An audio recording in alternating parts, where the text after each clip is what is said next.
আসসালামু আলাইকুম। আমি পুষ্টিবিদ উম্মে কুলসুম নীলু।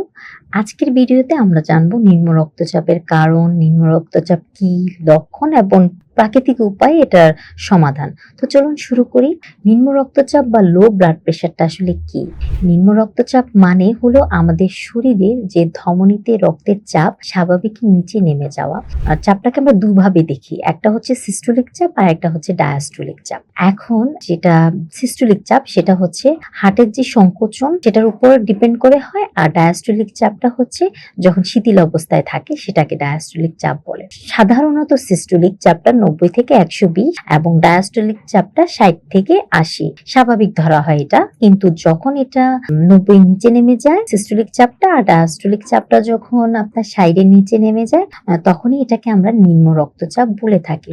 তো এই অবস্থায় মস্তিষ্ক, হৃৎপিণ্ড, কিডনি এসব অঙ্গে ঠিকমতো রক্তটা পৌঁছায় না, ফলে আমাদের মাথা ঘোরা, দুর্বল লাগা, হঠাৎ অজ্ঞান হয়ে যাওয়ার মতো সমস্যা দেখা দিতে পারে। তো গবেষণায় দেখা গিয়েছে দীর্ঘদিন যদি আপনার রক্তচাপের যে সমস্যাটা, রক্তচাপ কম থাকে তাহলে অঙ্গ প্রত্যঙ্গে রক্ত সরবরাহ কমে গিয়ে আপনার টিস্যুর যে কাজ সেটাতেও সমস্যা হতে পারে। তবে সেটা খুব হালকা বা লো প্রেশার হলে সেটা বিপজ্জনক না, কিন্তু যদি হঠাৎ করে সেটা নেমে যায় অনেক বেশি, সেক্ষেত্রে কিন্তু এটা গুরুতর কোনো একটা স্বাস্থ্য ঝুঁকি ইঙ্গিত দেয়। এবার আমরা জানবো নিম্ন রক্তচাপ আসলে কেন হয়। নিম্ন রক্তচাপ সেটা কমে যাওয়ার প্রধান 3টা কারণ।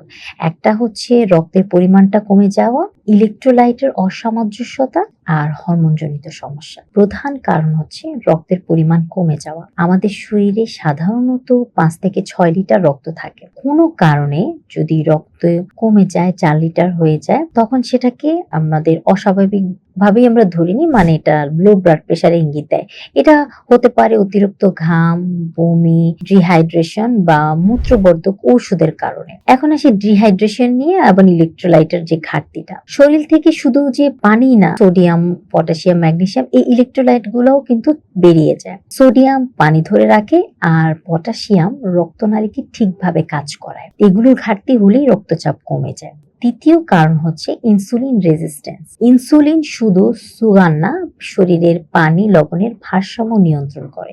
যাদের ইনসুলিন বেশি তাদের শরীরে পানি কোষের ভিতরে চলে যায়, দেন রক্তে ভলিউম কমে যায়, দেন হচ্ছে রক্তচাপটা নেমে আসে। এটাই আমাদের ডিহাইড্রেশনের মতোই, মানে লুকোনো একটা প্রথা। আরেকটা গুরুত্বপূর্ণ কারণ হচ্ছে হরমোনাল যে সমস্যা। হাইপোথাইরয়েডিজম হলে বিপাক কমে যায়, রক্তচাপ কমে। অ্যাডিসনস ডিজিজ হলে সোডিয়াম কমে যায়, রক্তচাপ হঠাৎ অনেক নিচে নেমে যেতে পারে। কিছু ঔষধও রক্তচাপ কমায়। ডাইউরেটিক, অ্যান্টি হাইপারটেনসিভ, কিছু অ্যান্টি ডিপ্রেস মেডিসিন সেগুলো কিন্তু সমস্যা তৈরি করে। পুষ্টির ঘাটতি, বিশেষ করে ভিটামিন B12 ও ফলেটের অভাব, এতে অ্যানিমিয়া হয়, রক্তে অক্সিজেনটা কম হয়, দেন রক্তচাপ নিচে নেমে যায়। আবার হঠাৎ অ্যালার্জি বা সংক্রামক যেমন অ্যানাফাইল্যাকটিক শকে রক্তচাপ খুব দ্রুত কমে যায়, এটা ইমার্জেন্সি কেসে হয়ে থাকে। গর্ভাবস্থাতেও অনেকের রক্তচাপ কমে যায়, বিশেষ করে যখন পানি কম খাওয়া হয় বা পুষ্টি ঘাটতি থাকে তখন এটা হয়ে থাকে।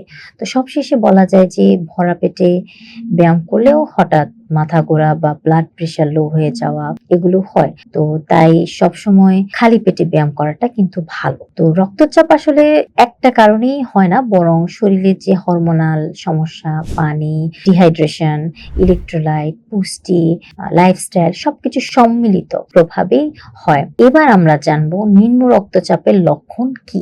রক্তচাপ কমে গেলে শরীর কিছু স্পষ্ট সিগন্যাল দেয়, যেগুলো আমাদের অবশ্যই গুরুত্ব দিতে হবে। সবচেয়ে সাধারণ লক্ষণগুলো হলো মাথা ঘোরা বা হঠাৎ দৃষ্টি ঝাপসা হয়ে যাওয়া, বমি লাগা, দুর্বলতা, অজ্ঞান হয়ে যাওয়ার মতো অনুভূতি, অতিরিক্ত পিপাসা লাগা, ঠান্ডা হয়ে থাকা, ঘামযুক্ত বা ফ্যাকাশে হয়ে যাওয়া, শ্বাস প্রশ্বাস হালকা ও দ্রুত হয়ে যাওয়া, তো সারাক্ষণ ক্লান্ত থাকা এগুলো থেকেও হয়ে থাকে। আবার অনেকের ক্ষেত্রে মানসিক অবসাদ বা হালকা বিষণ্ণতার অনুভূতিও দেখা দিতে হতে পারে। তবে একটা বিষয় মনে রাখার মতো, এই লক্ষণগুলো সবসময় শুধু নিম্ন রক্তচাপের কারণে হতে পারে তাও কিন্তু না, শরীরের অন্য অন্য কোনো সমস্যা যেমন ইনফেকশন, হরমোনাল ইমব্যালেন্স বা পুষ্টির ঘাটতি এগুলোর কারণে উপসর্গ তৈরি হতে পারে। তাই লক্ষণ যখন বারবার হবে শরীরের সিগন্যাল গুলোকে গুরুত্ব দিবেন এবং প্রয়োজনে দ্রুত একজন বিশেষজ্ঞের পরামর্শ নেবেন।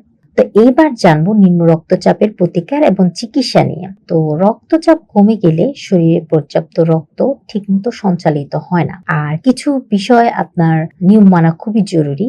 প্রথমত, দৈনিক পর্যাপ্ত পানি পান করতে হবে, শরীরে ইলেকট্রোলাইট ঠিক করতে হবে, যেমন হিমালয়ান পিঙ্ক সল্ট, ডাবের পানি, এগুলো আপনার জন্য খুবই উপকারী হতে পারে। তো অনেকের ক্ষেত্রে লো প্রেসারের মূল কারণ হলো ভিটামিন B12 এর ঘাটতি, আয়রনের ঘাটতি। তাই প্রয়োজনে বিশেষজ্ঞের পরামর্শে এটার জন্য সাপ্লিমেন্ট নিতে পারেন। তো অতিরিক্ত ডায়েটিং বা খুব লো কার্বোহাইড্রেট গেলে রক্তচাপ কমে যেতে পারে। তো এসব ডায়েট ফলো করার আগে অবশ্যই একজন বিশেষজ্ঞের পরামর্শই নেবেন। আর যাদের ইনসুলিন রেজিস্ট্যান্স আছে সেটা নিয়ন্ত্রণ রাখাও খুব গুরুত্বপূর্ণ। পর্যাপ্ত ঘুম, মানসিক চাপ, কিছুক্ষণ সূর্যের আলোয় হাঁটা, এগুলো আপনার রক্তচাপ নিয়ন্ত্রণে খুবই কার্যকরী ভূমিকা পালন করে। চাইলে আপনি উইম হোপ ব্রিথিং টেকনিকও প্রয়োগ করতে পারেন। এটা স্নায়ুতন্ত্রগুলোকে স্থির রাখে। পর্যাপ্ত প্রোটিন খেতে হবে প্রতিদিন, কিছুটা হাঁটা, ব্যায়াম, ইয়োগা এগুলো করতে হবে, তাহলে সঠিক নিয়মে রক্তচাপটা আপনার স্থির রাখতে সাহায্য করে। আমাদের শরীরে যে অটোনোমাস নার্ভাস সিস্টেম সেটা খুব গুরুত্বপূর্ণ। সিম্প্যাথেটিক নার্ভ ঠিকভাবে কাজ করলে রক্তচাপও নিয়ন্ত্রিত থাকে, তাই এগুলো ভারসাম্য রাখতে হবে। এছাড়া মাঝে মাঝে আইস থেরাপি প্রয়োগ করা যেতে পারে, যা রক্তনালীর কার্যক্ষমতাগুলোকে বাড়ায় এবং হার্টের উপর সেটার চাপ কমায়। তাই লক্ষণ বুঝে বিশেষজ্ঞের পরামর্শ নেবেন। সুস্থ থাকুন, ভালো থাকুন, এই শুভকামনায় আজকের আলোচনা শেষ করছি। আর আপনি যদি প্রাকৃতিক উপায়ে এই সমস্যার সমাধান চান, তবে বিশেষজ্ঞের পরামর্শে ব্যক্তিগত পুষ্টি পরামর্শ পেতে আমাদের সঙ্গে যোগাযোগ করতে পারেন। আল্লাহ হাফেজ।